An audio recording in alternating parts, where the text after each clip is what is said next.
नमस्कार प्रेक्षकांनो, स्वागत आहे तुमचं आपल्या आजच्या या व्हिडिओमध्ये।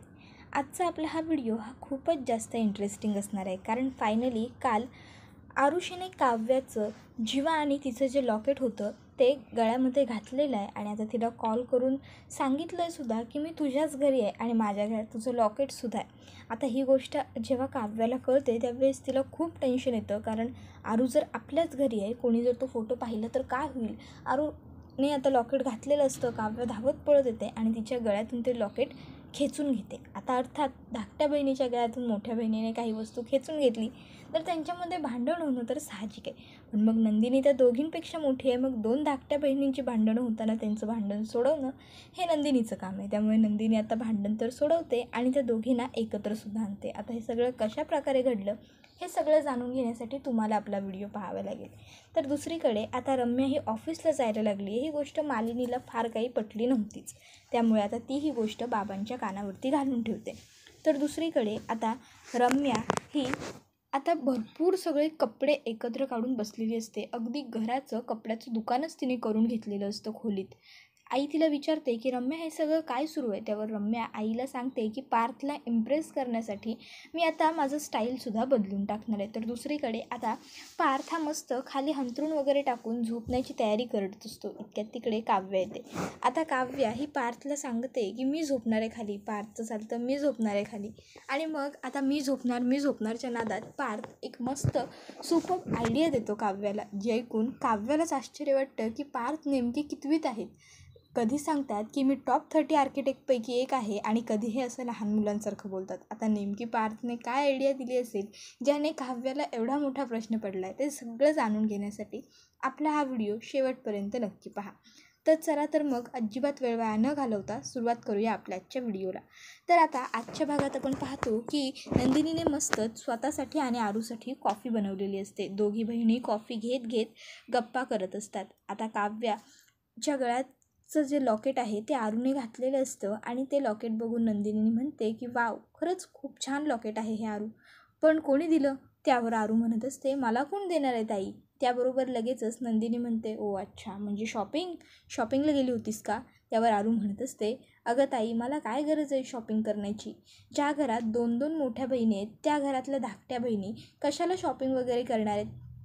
त्याबरोबर आता जीवा विचार करत असतो हे लॉकेट काव्याचं आहे, त्या बिंडोक काव्याला हे माहीत तरी असेल का की आरू तिचं लॉकेट घालून फिरते? सांगू का मी तिला? आणि मग तो मोबाईलवरती घेतो आणि काव्या पार्थ देशमुख हे काव्याचं नाव वाचतो आणि त्याला राग येतो, मग तो पुन्हा फोन ठेवून देतो। तर दुसरीकडे आता आरू ही नंदिनीला सांगत असते की हे लॉकेट काव्याचं आहे। त्यावर नंदिनी म्हणते काय, काव्याचं लॉकेट आहे? इतक्यात काव्याचा नंदिनीला आरूला फोन यायला लागतो। आरू म्हणते शैतान का नाम लिया और शैतान हाजिर। त्याबरोबर आता आरू लगेचच तिचा फोन कट करते। नंदिनी तिला म्हणत असते अगं आरू का कट करते, फोन घे ना तिचा। त्यावर आरू सांगते की नाही, ती माझे फोन कसे कट करते, मग आता मी सुद्धा कट करणार, मला सुद्धा तिच्याबरोबर नाही बोलायचं आहे। आता पुन्हा काव्या आरूला कॉल करते, आरू पुन्हा कॉल कट करते। आता पुन्हा काव्या आरूला कॉल करत असते, आरू पुन्हा कट करायला जातच असते की तेच जीवा तिला अडवतो। जीवा म्हणत असतो आरुषी ऐक ना, अगं घे ना तिचा कॉल, कदाचित तिचं काहीतरी महत्त्वाचं काम असेल तुझ्याकडे, घेऊन तर बघ काय म्हणते ते। आता नंदिनीसुद्धा म्हणते आरू पुरे झालं, कॉल घे आता चल। त्याबरोबर मात्र आता जीवा आणि नंदिनीने सांगितल्यामुळे आरू कॉल घेते। काव्या ही आरूला पहिले रागाने विचारते आरू तू माझं लॉकेट घातलंयस ना, मला सांग पहिले कुठे आहेस तू?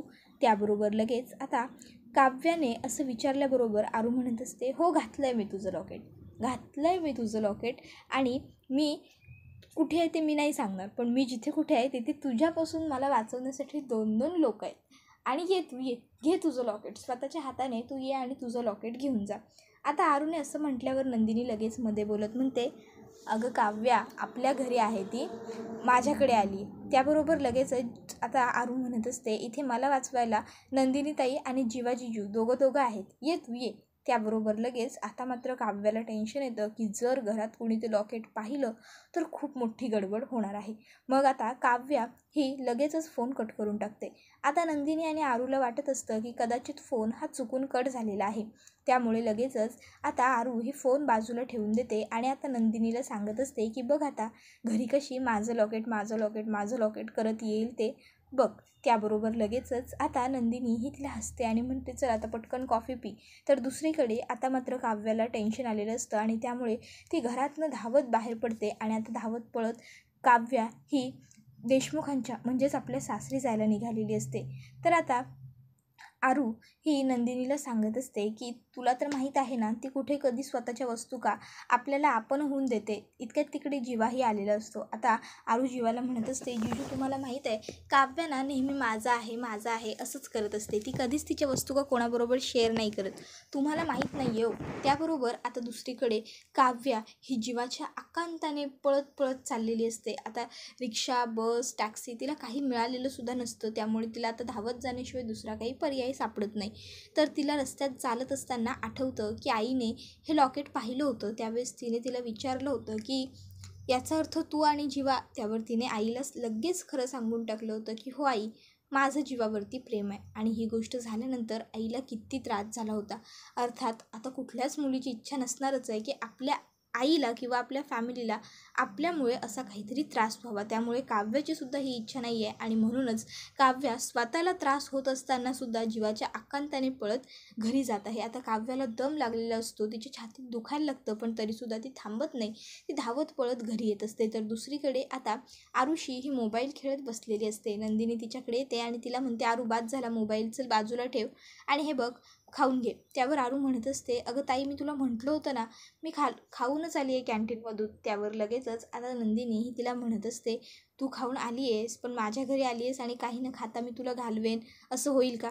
हे घे मस्तपैकी बनवलं आहे खाऊन घे. त्याबरोबर लगेचच आता नंदिनी ही जीवाला सुद्धा विचारते जीवा तुमच्यासाठी सुद्धा आणू का सँडविच. त्यावर जीवा म्हणत असतो की नाही नको मला नको आहे. आता खरं तर जीवा हा नंदिनी आणि आरुषी यांच्या भोवती घुटवळत असतो कारण त्याला त्या लॉकेटचंच टेन्शन आलेलं असतं. तर दुसरीकडे आता नंदिनी ही आरूला विचारते की आरू मघाशी काव्याचा आपला कॉल झाला त्याच्यानंतर काही कॉल वगैरे केला होता का तिने, मध्येच कॉल कट झाला होता. त्यावर आरू सांगत असते की नाही काहीच कॉल वगैरे नाही आला. अगं मी सांगितलं आहे ना तिला तुझं लॉकेट माझ्याकडे आहे म्हणून, हवं असेल तर ये आणि घेऊन जा. मग आता काय येईल धावत पळत आणि मागेल लॉकेट दे. त्याबरोबर लगेच आता नंदिनी ही आरूला समजावून सांगत असते की आरू तिला नाही आवडत ना तिच्या वस्तूकांना न विचारता हात लावलेला. मग का बरं लावत असते तू तिच्या वस्तूकांना हात. हे बघ आता ती जर घरी आली तर उगाचच तिच्याशी भांडत बसू नकोस. तिने तिचं लॉकेट मागितलं तर तिला परत कर, कळलं. का बरं उगाच तू तिच्याशी भांडत असते. त्यावर लगेच आरू म्हणते ठीक आहे ताई देऊन टाकेन. आता ठीक आहे ताई देऊन टाकेन एवढं आरू बोलतच असते. इतक्यात तिकडे काव्य आलेली असते. आरुषी आणि ती धावत येते आणि आरूच्या गळ्यातलं लॉकेट खेचते आणि दे माझं लॉकेट सोड लवकर आरू काढ. आणि मग ती आरूच्या गळ्यातनं लॉकेट खेचून घेते. आता आरूच्या गळ्यातून लॉकेट काव्य खेचून घेते आणि नंदिनी तिला म्हणत असते काव्य अगं थांब. पण काव्य काही ऐकत नाही आणि ते लॉकेट खाली पडतं. आता खाली पडल्याबरोबर ते एवढंसं लॉकेट त्याचा जीव तरी किती असणार ते पटकन उघडतं. पण आता काव्य आणि जीवा दोघंही खूप घाबरतात. तर जीवा हा काव्याला इशाऱ्याने खुणावतो की ते लॉकेट बंद कर. त्याबरोबर पटकन काव्या लॉकेट उचलते आणि बंद करते. आता त्या लॉकेटमधले फोटो कोणीच पाहिलेले नसतात कारण आरूचं लक्ष स्वतःच्या गळ्याकडे असतं आणि आरू रडत असल्या कारणामुळे नंदिनीसुद्धा तिला रडू नकोस असं समजावत असते. तर आता काव्या पटकन ते लॉकेट तोपर्यंत उचलून हातामध्ये घेऊन टाकते. तर आता नंदिनी ही आरूला म्हणत असते की लागलं नाही ना तुला फार ठीक आहेस ना तू. त्यावर आरू नाही असं म्हणते. तर नंदिनी ही काव्याला म्हणत असते काव्या काय सुरू आहे तुझं, जरा तरी मोठं झाल्यासारखं वाग ना. अगं लग्न झालं आहे ना आता तुझं. मग त्याबरोबर आरू म्हणते एक्झॅक्टली लग्न झालं आहे ना आता तुझं, मग तुझ्या वस्तू का आता सगळ्या माझ्या झाल्या, आता ते सगळं माझं आहे. त्याबरोबर लगेचच काव्य आरूला म्हणत असते आरुषी माझ्या वस्तूकांना हात लावायचा नाही कळलं तुला. ताईच्या मागे लपू नकोस, इकडे ये पुढे. त्याबरोबर लगेच आरू म्हणत असते लावणार, मी तुझ्या वस्तूकांना हात लावणार. मी तुझ्या जीन्स तुझे टॉप तुझ्या पर्स तुझे बॅग तुझं सगळं वापरणार. ते सुद्धा मी कॉलेजला जायला सुद्धा तुझ्या वस्तू का वापरणार. जा काय करायचं आहे ते कर. तसंही आज तू तिकडे आली होतीस ना म्हणून तुला कळलं खरं. रोज थोडी तू तिकडे येणार आहेस, आज लकीली आईच्या घरी आलीस म्हणून ना. त्याबरोबर लगेचच आता मात्र इकडे काव्याला सुद्धा आरूचा आणखीन राग येतो. आता खरं तर आरूसुद्धा चिडलेली असते. जर प्रेमाने काव्याने लॉकेट मागितलं असतं तर कदाचित आरूने ते दिलं असतं. मग नंदिनी दोघी बहिणींमधलं भांडण मिटवत असते. ती म्हणत असते अरे काय चाललंय तुमचं, लहान मुलांसारखं काय भांडताय. काव्या आरूला सॉरी म्हण. आणि मग लगेचच आता इकडे आरू ही म्हणत असते की हो मग त्यावर लगेच काव्याही म्हणत असते ताई अगं. त्यावर नंदिनी तिला म्हणत असते सॉरी म्हण, तुझी चूक आहे. त्याबरोबर लगेचच पुढे ती म्हणत असते आणि जर तुला एवढ्याच तुझ्या वस्तुकांचं पडलं आहे ना तर सगळ्या वस्तू का इकडे घेऊन ये तुझ्या, समजलं तुला. त्याबरोबर काव्य म्हणत असते अगं ताई काय गरज आहे, काही दिवसांनी तिकडेच तर राहायला जायचं आहे ना. त्याबरोबर लगेचच आता नंदिनी आणि आरू ह्या दोघेही तिच्याकडे पाहायला लागतात. मग काव्य म्हणते अगं माझ्या बोलण्याचं तात्पर्य की मी आईकडे वरचेवर जात असते, मग लागतात मला तिकडे सगळ्या वस्तू का, काय गरज आहे इकडे आणून ठेवण्याची, असू देत ना माझ्या वस्तू तिकडेच. त्यानंतर लगेचच आता नंदिनी म्हणते बरं आता चला एकमेकीला मिठी मारा आणि सॉरी म्हणून टाका. आणि काय आहे एवढं त्या लॉकेटमध्ये गं. त्याबरोबर लगेचच आता काव्या ही सांगते की सिक्रेट आहे, वेळ येईल तेव्हा सांगेन. त्याबरोबर नंदिनी म्हणते असं काय सिक्रेट आहे काव्या. त्यावर काव्या म्हणत असते अगं ताई काय असणार आहे, गंमत केली काही नाही. आणि मग आता नंदिनी म्हणते बरं जा आता एकमेकीला मिठी मारा आणि भांडण संपवा. मग काव्य आरूकडे येते आणि आरूला सॉरी म्हणते, तर आरू मात्र म्हणते नको आहे मला. त्यावर काव्य तिला म्हणत असते बरं ऐक ना थोडंसं ताईचं ऐक ना, मी काय सांगते तुला, तुला ज्या काही माझ्या वस्तू का हव्यात ना, माझे jeans top necklace chain shoes, तू सगळं माग ना माझ्याकडे, मी नाही म्हणणार आहे का तुला, तू मागून घे ना माझ्याकडून तुला जे काही हवं आहे ते. त्यावर आरू म्हणते नाही मी नाही मागणार, मला जे काही हवं आहे ना ते मी डायरेक्ट घेऊन टाकणार. आता मला जे काही हवं आहे ते मी डायरेक्ट घेऊन टाकणार असं आरू सांगते. आता बरोबर आहे, ती धाकटी बहीण आहे आणि मोठ्या बहिणीने तिला असा त्रास दिला, त्यामुळे अर्थात ती रागाने असं म्हणणार की मला जे हवं आहे ते मी घेणार. आता मात्र इकडे काव्या ही भडकू डोक्याची असल्या कारणामुळे आरूने असं म्हटल्यावर पुढे तिची जी समजवण्याची कपॅसिटी होती ती संपते. ती लगेच म्हणते आता आता काय करू मी. त्यावर नंदिनी आता त्या दोघींनाही सांगते मिठी मारा एकमेकींना आणि भांडण संपवा बरं तुम्ही. त्याबरोबर लगेचच आता काव्या हे आरूकडे वळते आणि आरूला हात पुढे करते. पण अर्थात आता आपल्या बहिणीने आपल्या गळ्यातलं लॉकेट काढून घेतलं आहे, त्यामुळे आरूला राग आलेला असतो. आरू काही मिठी मारायला पुढे येत नाही. मग काव्या आणखीन थोडी तिच्या जवळ जाते आणि मग आरू लगेचच मॅग्नेटसारखी काव्याच्या जवळ येते आणि काव्याला मिठी मारते. मग दुसरीकडून नंदिनीसुद्धा काव्याला मिठी मारते आणि फायनली तिघी बहिणी एकत्र आलेल्या असतात. आता त्यांच्यातलं भांडणही संपलेलं असतं. तर दुसरीकडे आता मात्र काव्याला जीवाचं आणि तिचं लॉकेट हे तसंच मुठीत पुन्हा एकदा बंद करून ठेवावं लागतं. तर दुसरीकडे आता बाबा हे आज भरपूर दिवसांनंतर ऑफिसला जाऊन आलेले असतात आणि त्यामुळे ते खूप जास्त फ्रेश आणि हॅपी फील करत असतात. ते सांगत असतात आईला की आज मी ऑफिसला गेलो ना, पण खरंच मरीन ड्राईव्हच्या रस्त्याला किती गर्दी होती, असं वाटत होतं की रस्त्यात खाली उतरून एखादी भेळ वगैरे खाल्ली ना तर ते संपलं असतं. पण नाही भेळ वगैरे खाल्लेली नाही आहे मी, त्यामुळे मला खूप जास्त भूक लागली आहे, चल जेवायला वाढा मला चला. त्याबरोबर लगेच आई म्हणत असते अहो माझं ऐकून घ्या, पण बाबांचं काहीतरी मरीन ड्राईव्हचं वेगळंच सुरू असतं. मग आई म्हणते अहो काय चाललं आहे तुमचं, कधीपासून काहीतरी सांगण्याचा प्रयत्न करते मी तुम्हाला आणि तुमचं काय मरीन ड्राईव्ह ऑफिस चालू आहे. त्याबरोबर बाबा म्हणतात बरं सॉरी ठीक आहे, बोल काय सांगत होतीस तू. त्याबरोबर लगेच आई आता सांगायला सुरुवात करते. तुम्हाला आयडिया आहे की नाही ते मला माहीत नाही, पण पार्थबरोबर रम्या ऑफिसला जायला लागले आणि ही गोष्ट मला काही पटत नाही. म्हणजे पार्थच्याच गाडीतून जाणं, हसत खिदळत रोज त्याच्याबरोबर घरी येणं, हेच रम्याचं वागणं जे काही आहे ते मला आवडत नाही. आणि पार्थचं यावर काय मत आहे असं बाबा आईला विचारतात. त्यावर आई सांगते आता मला वाटतं की रम्या परस्पर पार्थबरोबर बोलली असेल, कारण मलासुद्धा पार्थने काही सांगितलं नव्हतं. ज्यावेळेस मी काल स्वतःहून विचारलं तेव्हा मला कळलं. त्यावर बाबा म्हणतात की मग यावर तुझं काय मत आहे. त्यावर आई म्हणते मला नाही पटत ही गोष्ट. बाबा तिला समजावून सांगतात की अगं कदाचित तिला नवीन सुरुवात करायची असेल म्हणून ती पार्थबरोबर ऑफिसला जायला लागली असेल, ती पूर्वीसुद्धा जायचीच की पार्थबरोबर ऑफिसला. त्यावर आई म्हणत असते पूर्वीची गोष्ट आणि आत्ताची गोष्ट वेगळी आहे. पूर्वी काय होतं कसं होतं यामध्ये आत्ता आपण लक्ष घालायला नको, पण आता रम्याने पार्थबरोबर ऑफिसला जाणं मला अजिबात आवडत नाही. आणि तुम्हाला माहिती आहे का तिचा ड्रेसिंग सेन्ससुद्धा पूर्णपणे आता बदलून गेला आणि रोज ती त्याच्याच गाडीतून जाणार येणार, नाही वाटत मला हे योग्य. आणि खरं सांगू आम्हा बायकांकडे ना 6 सेन्स असतो. आम्हाला ना लगेच बघून कळतं की पदर चुकून सरकलाय की मुद्दाम ढाळलाय. समजलं तुम्हाला. आता मला जे सांगायचं होतं ते माझं सांगून झालं आहे, तुमच्या कानावर घालून ठेवा म्हटलं. तुम्हाला भूक लागली आहे ना, मी जेवण गरम करायला घेते. आता आई तर तिकडनं गेलेली असते, पण बाबांना मात्र टेन्शन झालेलं असतं की आता आपण काय करायचं. तर दुसरीकडे आता वसुहत्या ही रम्याच्या रूममध्ये येते. बघते तर काय, रम्याने हे एवढं मोठं कपाटातने सगळे कपडे काढून ठेवलेत. वसुहत्या रम्याला विचारते, रम्या काय सुरू आहे तुझं? अगं दुकान मांडलंयस का कपड्यांचं?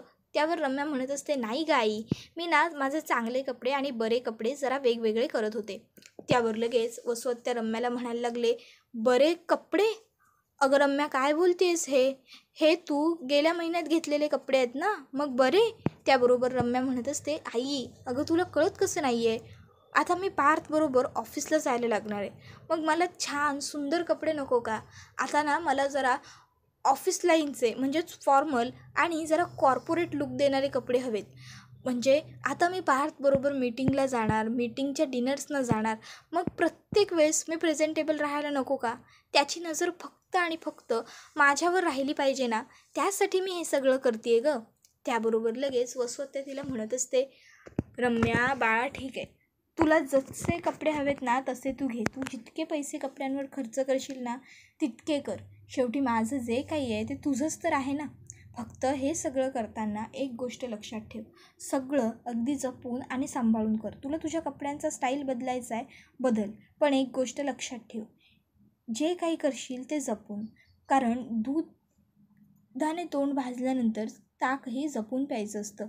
त्यावर लगेच रम्या म्हणत असते, आई तू काळजी करू नकोस, आता मी प्रत्येक गोष्ट अगदी सांभाळून आणि जपूनच करायची ठरवली आहे. पण आता पूर्वीची ती झगमगीत ओढण्या घेऊन फिरत असलेली रम्या वर्क नाही झाली. त्यामुळे आता ही रम्या आणि ही दुसरी रम्या वर्क व्हायलाच हवी, म्हणून मी हे सगळं करते आई, तू काहीच काळजी करू नकोस. आता मात्र इकडे रम्या बिचारी एवढं सगळं प्लॅनिंग करत आहे, पण मला तर वाटत नाही की पार्थवरती रम्याच्या या सगळ्याचा काहीतरी इफेक्ट होईल. तर दुसरीकडे आता पार्थ मस्त खाली अंथरूण वगैरे टाकतो, झोपायची तयारी करत असतो. इतक्यात तिकडे काव्या येते आणि काव्या म्हणते, काय करताय तुम्ही? पार्थ म्हणतो, झोपायची तयारी. त्यावर काव्या पार्थच्या हातातली उशी हिसकावून घेते आणि म्हणते, खाली मी झोपणार. पार्थसुद्धा आता काव्याच्या हातातली उशी हिसकावून घेतो आणि म्हणतो, खाली मी झोपणार, आणि विषय संपला. काव्या म्हणते, जोपर्यंत काव्या बोलत नाही विषय संपला तोवर विषय कधीच संपत नाही, त्यामुळे खाली मी झोपणार आणि विषय संपला. त्याबरोबर पार्थ म्हणत असतो, अहो का झोपायचं आहे तुम्हाला? खाली झोपून पाठ आकडते ना तुमची. मग त्यावर काव्या म्हणत असते, माझा प्रॉब्लेम आहे, मी बघून घेईन ना तुम्हाला काय करायचं आहे, आणि तुमची पण पाठ आकडेलच. त्याबरोबर पार्थ हा काव्याला म्हणत असतो, अहो पण पाठ दुखते ना तुमची. त्यावर काव्य म्हणत असते, औरत को दर्द नाही होता. त्यावर लगेच पार्थ हसतो आणि म्हणतो, कॉपी आहे डायलॉग. त्याबरोबर लगेच काव्य म्हणते, कॉपी नाही आहे, हा डायलॉग कॉपी नाही आहे, हा डायलॉग मी स्वतः बनवला आहे. लिहून देऊ तुम्हाला आता ही गोष्ट? आता लिहून देऊ तुम्हाला ही गोष्ट. या गोष्टीवरतून पार्थला एक भन्नाट आयडिया येते. पार्थ काव्याला म्हणते, गुड, लिहून देऊ. त्याबरोबर काव्या म्हणते, काय? त्यावर लगेच पार्थ म्हणतो, अहो लिहून देऊ, चिठ्ठ्या उडवूया ना आपण, कोणी खाली झोपायचं कोणी वर झोपायचं, लगेच ठरून जाईल. त्याबरोबर काव्या म्हणते, कितवीत आहोत तुम्ही? किती बालिश बोलताय. मागे काय तर म्हणे टक्कर झाली तर डोक्याला डोकं आपटायचं, म्हणजे शिंग येत नाही, आणि आता काय तर झोपण्यावरून चिठ्ठ्या उडवायच्या. पार्थ खरंच करायचं आहे आपण हे? कितवीत आहात? त्याबरोबर पार्थ लगेचच म्हणायला लागतो, मी तिसरीत आहे. पण तुमचं काय? तुम्ही अजून मॉन्टेसरीतच आहात. आता तुमच्याकडे आहे का काही दुसरा पर्याय? काय करायचं त्याच्यावरती? आता मात्र काव्या गप्प राहते, कारण पार्थ जे बोलत असतो ते खरं आहे. आता पार्थला काहीतरी आयडिया सुचली की आपण चिठ्ठ्या उडवून ठरवू कोण वर झोपणार कोण खाली झोपणार, पण काव्याला मात्र काहीच आयडिया आली नाही. त्यामुळे आता ती पार्थला काही उत्तर देत नाही, आणि आता कदाचित पार्थचा प्लॅन वर्क होईल असं मला तरी वाटतंय. पण तुम्हाला काय वाटतं? आणि जरी पार्थचा प्लॅन वर्क झाला तरी चिठ्ठीत नाव कोणाचं येईल? तर दुसरीकडे आता जीवा हा नंदिनीला विचारत असतो, तुला पैसे हवे होते का नंदिनी? त्यावर नंदिनी म्हणत असते की हो हवे होते, पण माझ्या पर्सनल यूजसाठी नाही, मला आनंद निवाससाठी काही पैसे हवे होते. आता आनंद निवाससाठी पैसे हवे होते असं नंदिनीने सांगितल्यावर जीवा तिला म्हणायला लागतो की हे बघ, तुला पुढे कधीही पैसे लागो तू माझ्याकडून मागून घेशील. नंदिनी, आपल्या लग्नानंतर तुला काय हवं आहे काय नको आहे हे सगळी माझी जबाबदारी आहे, आणि तुला मी त्या वस्तू पुरवेन.